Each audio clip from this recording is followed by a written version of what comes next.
It wasn't just a movie. In 1974, audiences didn't just walk out of theaters, they fled. Some were physically ill.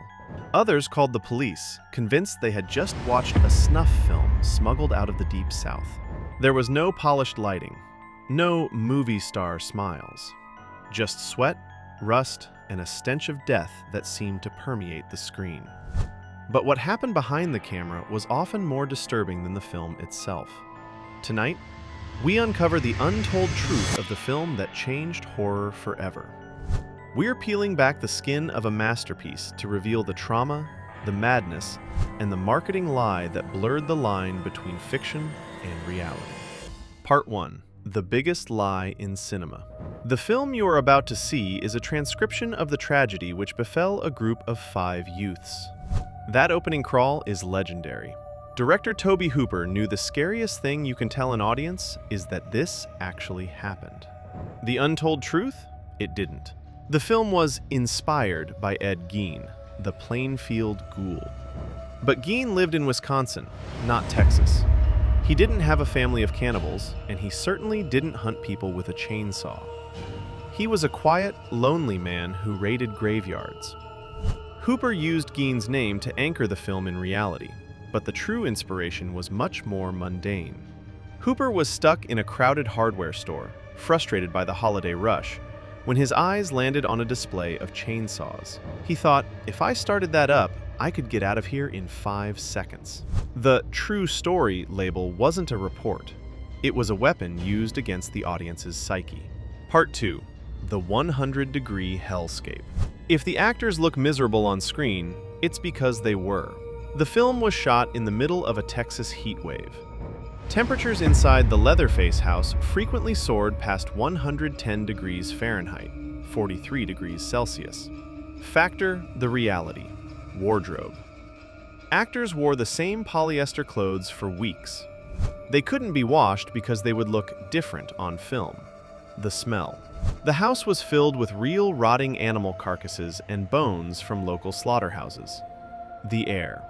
The heat caused the meat to decompose rapidly. Actors were frequently seen vomiting between takes. Gunnar Hansen, the man behind the mask, couldn't see out of the Leatherface eyes. He was a 300-pound man swinging a live, sharpened chainsaw in a room full of people he couldn't see, through a haze of literal rot. This wasn't method acting. This was a fight for survival. Part 3. Breaking Marilyn Burns. The infamous dinner scene took 26 hours to film. One single session. The windows were blacked out. The air conditioning was non-existent. The smell of the rotting head on the table was so foul that the crew had to stand near open windows just to breathe. Here is the untold truth of that night. For the scene where her finger is cut, the blood pump prop failed. The director, desperate to finish, whispered a command. The actor playing Grandpa actually sliced Marilyn's finger with a real blade. Her screams in that scene? Those aren't for the camera. That is a woman who has reached her breaking point, surrounded by men in masks who hadn't slept in 2 days. Part 4. The gore illusion. If you ask someone who saw it in 1974, they'll tell you it was a gore fest. But look closer.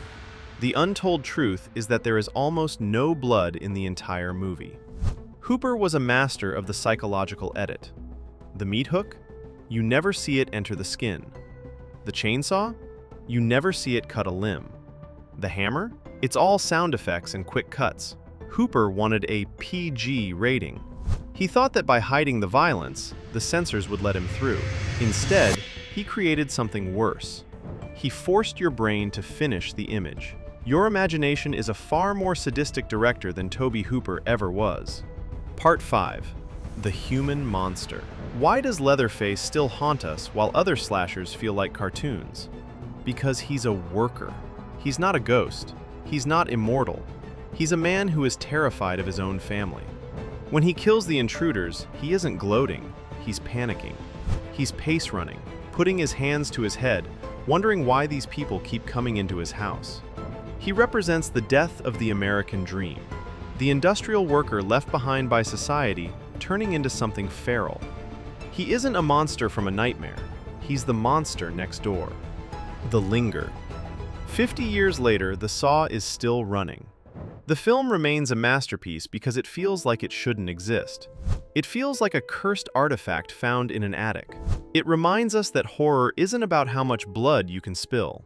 It's about how uncomfortable you can make someone feel in their own skin.